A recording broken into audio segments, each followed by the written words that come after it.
Well, hello there. Time for another map review. This time it's Invasion's turn, and along the way I spot a ridiculous glitch in the commentary. But before we do that though, let's take a look at the map.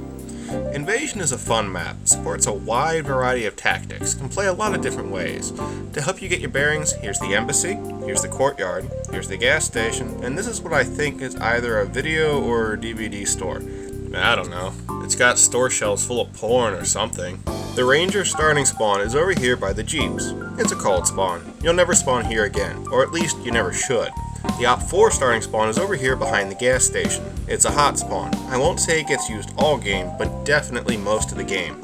There's definitely two hot spawns back here around the embassy. Might be one big spawn, can't say without looking at the coding, but it's hot. Gets used most of the game.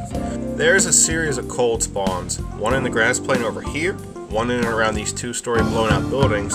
There's one more over in this side building, not sure what else to call it. The gray area for me is the center buildings. I think there's one here, but I'm just not sure. This middle area is almost always full of people, so if there are spawns here, they aren't frequently used. You won't, or at least shouldn't, spawn near or in an enemy's sights, hence why you shouldn't spawn in this area. The hot spots are pretty hard to nail, but I would say they're here. In my opinion, the action on this map goes one of two ways. One team spawns in the embassy, and the other at the gas station or one of these side buildings. Or we turn the fight 90 degrees. One team spawns in the blown out buildings or the grass plain, and the other team over here on the other side of the map. The first scenario is far more common, but don't be surprised if the second scenario is happening. There aren't a lot of dead spots on this map. The main one is over here where the Jeeps are. Pretty much goes unused all game. Look for boosters here. So anyway, on to the commentary. Let's see, Invasion. Well, I start over here at the Op 4 spawn, and I pick a pretty standard class for this map. This map can support a wide variety of tactics. And by that I mean there's big, wide open, long areas for sniping. There's these buildings where I currently am that support close range fighting, so you want to bring a shotgun. My preferred weapon loadout on this map is some sort of good long range primary, and then a shotgun secondary. The primary can be an assault rifle, LMG, even a sniper. The point is, on this map I like to bring something for the long range fight, and then I like to bring a shotgun for my close quarter fighting. It just works. Now on this map, I know some of you are probably flinching. You probably noticed I'm carrying a AA-12.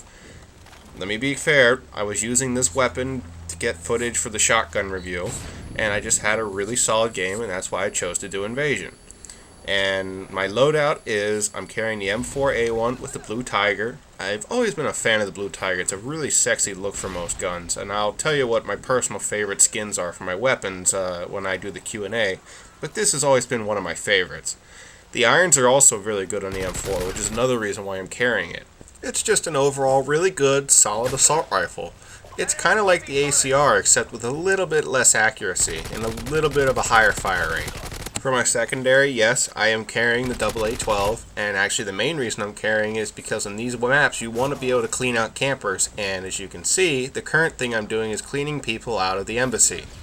Camping in the embassy is probably one of the most common tactics you will run into on this game, and it's for good reason.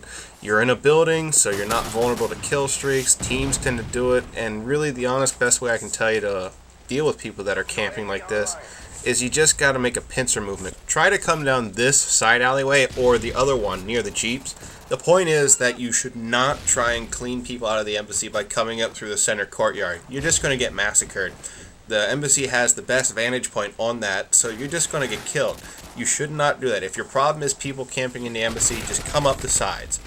So anyway, to finish what I was saying about my loadout, on this map, my loadout, I have always preferred to bring a good short-range shotgun, and I brought the AA-12. To be honest with you, I don't really feel any guilt because I brought the AA-12. If Infinity Ward didn't care enough to nerf it, why should I feel guilt about using it? Now yes, I understand. It's a very strong gun. The automatic fire makes it amazing. But the fact is, I really do think it's balanced. I think that Infinity Ward did the right thing. They kept the range short, and they kept ammo loadouts bad, so you're restricted to Scavenger. Overall, I just don't feel it's broken like so many people say. The range is short enough that I honestly think it's okay. Now, to be fair, I understand. It's automatic, it's a shotgun. But, hey, it doesn't break the game like other things, like say one-man army noob tubing. You want to counter AA-12, just carry a different shotgun. He has to use 2 blasts to kill rather than 1, meaning you'll get him with your shotgun. Alright, anyway, for the rest of my loadout, for my blue perk, I tend to bring Sleight of Hand or Scavenger. It kind of differs from map to map. Or you can bring Marathon, actually, for a good runner class. And for my runner class, I like to bring shotguns. Knifing classes, you'll tend to get killed on this map. But a runner class with a shotgun, something like Rangers, yeah, you'll do just fine, provided you stay in those buildings. And then for my red perk, I prefer stopping power. I always have. You can bring lightweight, but I just don't see the point to cold-blooded. And the reason I say that is because this map provides a ton of cover. There's a lot of buildings, meaning you don't really have to worry about kill streaks. If there's a kill streak in the air, just go inside. That's all you really have to do.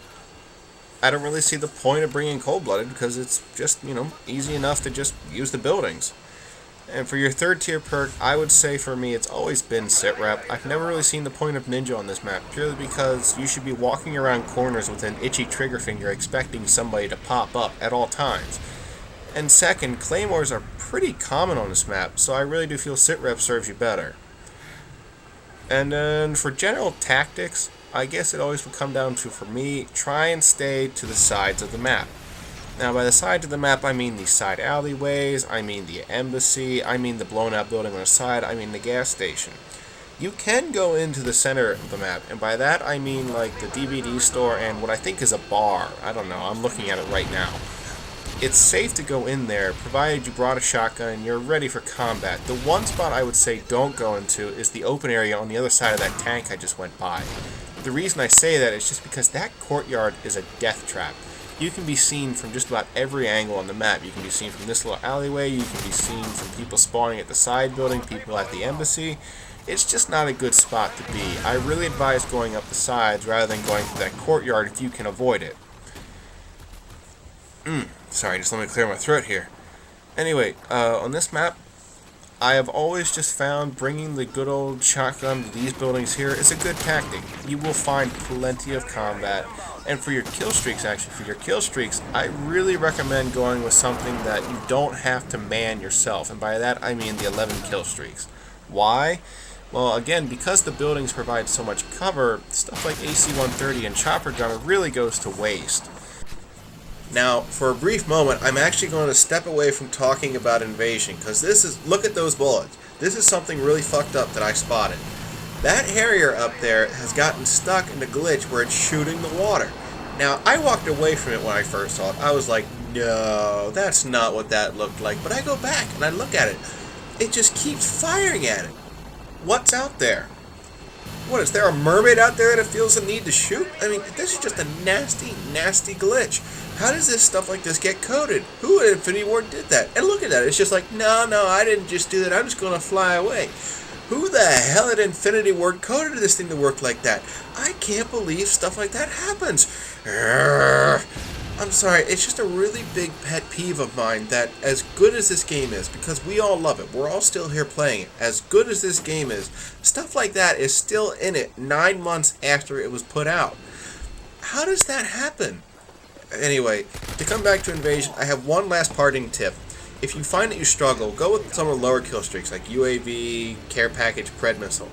UAVs really help on this map because you can see where the enemy is, which is really useful when you're trying to spot them around corners. And the Care Packages and Preds are good because the Care Package gives you a wild card and the Pred Missile can be navigated around buildings. It's just overall good general tactics that I picked up over time. Anyway, that's it for Invasion. I hope you enjoyed, and we'll see what's coming next because I'm not really sure. Have a good one.